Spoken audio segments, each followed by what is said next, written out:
let LT or Cam J lead up to this thing right here because this All been right, shaking the box in Twitter and I'll bring it everything. in. We have Jaime Munguia upset by Bruno Sorake. I don't know if that's how you say his name too, but this is another Frenchman. So It was deep this weekend. I thought LT had more. We was waiting. Cam, I'm gonna let you go, man. You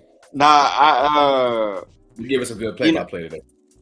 Jaime came out really good, really strong. Actually, not put him down. I believe in the first or second round. Hometown event. Supposed to be an easy L. Our guy from France, Bruno, only had 4 knockouts prior to this fight. He picked up his 5th one, and with a perfect right hand later in the fight, Jaime was not able to recover. Was counted out. You could literally see the people in the crowd holding their head. They were there's a photographer ringside that just had his hands over his face at the knockdown. And I know as a opponent, doing that in somebody's hometown is crazy because Bruno's name on the marquee at the stadium was like almost illegible. You weren't able to read it from a distance. So clearly it was set up for Jaime to come home and get this dub and, set out Tijuana for the night, and that did not happen. So very, very shocking upset on the top rank card. This is what I wanted to point out in the year 2024 of our Lord. Jaime Munguia has fought John Ryder on January 27th. Everybody is probably aware that he fought Saul Canelo Alvarez May 4th. He also was in action prior to this on September 20th, where he got a KO victory against Eric Bazinian. And so this is his 4th fight in the year 2024 on December 14th. And maybe one too many. Right. There's a fine line. So going back to the activity part, if you're not taking damage, then having a higher activity rate makes sense. But we took a fight against a experienced John Ryder, 9 rounds, and Canelo, 12 rounds. And then you had a fight, your fight in September, which I think he watched dude out, right? 10 rounds. 10 round knockout. Round. 10 round knockout. So you putting that in heavy rounds, heavy competition. So there's a fine balance when it comes to the activity level you want to hold. Like if you're going against world class competition, you might want to give yourself a little chance to recover.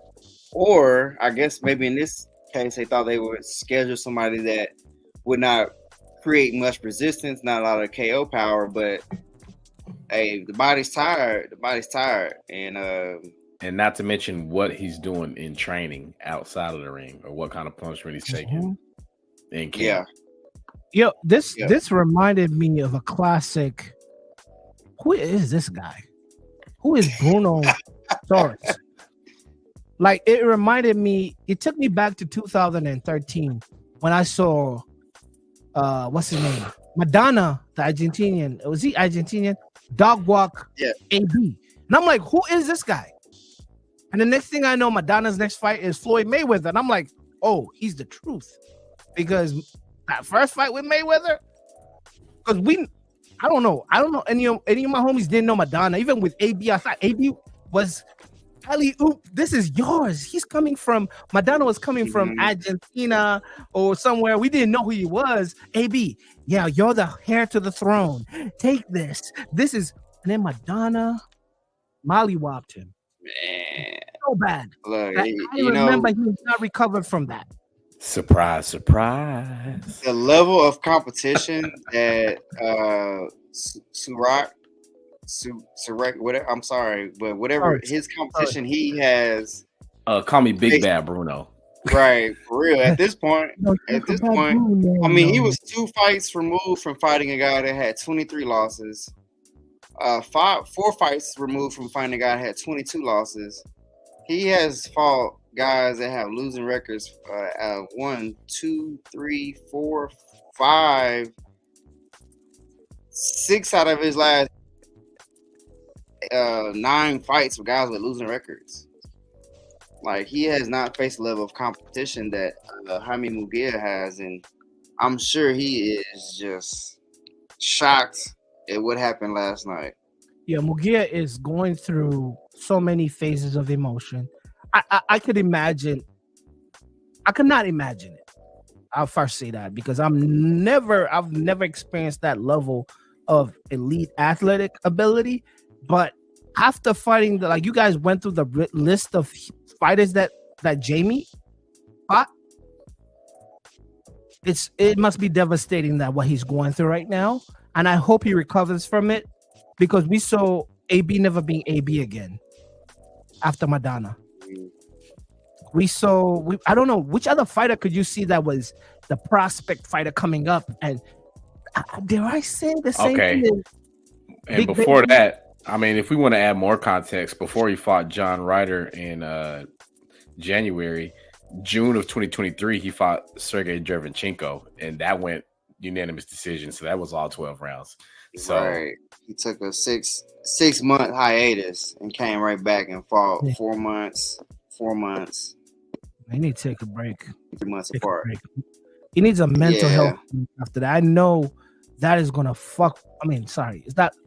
We need our monetization. That's gonna mess with him. Like a 6th round knockout out of nowhere. I could see the. So now what? Go watch that replay. Everybody, I saw people pointing like it was like a death in the family, bro. It was crazy. The looks outside the fight, it was like, what are we watching? Like this was not written. This was not the script. Does he follow the same business model and just have a rematch in like 3 months? No. Take your time. What's the odds on that, man? Yeah, if I don't know. He wanted to get back. He wanted back. We think like 90 box, the 90s boxes that they used to get their get back quick. But this is a generation where the cerebral part is a big part. Like you're seeing you being knocked out on social media. Like you're not. I mean, Lennox Lewis getting beat by Rahman. The way he got beat is different from him getting beat like that in 2024, where you have to see that on everybody's highlights. Like that's an upset. So he's a 28-year-old young man, but he's proven to be an anomaly with his work rate. I mean, even in a year where he's fought, the current pound for pound king in Canelo Alvarez. Who's to say? I back on the bike. I think it's just their philosophy. Because it was I didn't watch the whole fight, but it was one flush punch to me. I mean, correct me if I'm wrong. Was there a setup before that? No. Well, okay. I thought he may have been hurt or stunned maybe 10 seconds prior to that by a hook, which made the resistance for the right hand lessen. But I don't know. I'm just speculating, watching the fight. But it wasn't something clear that happened. Like I said, it could just be he could have overall this cumulative effect of punishment, sparring, training, fatigue.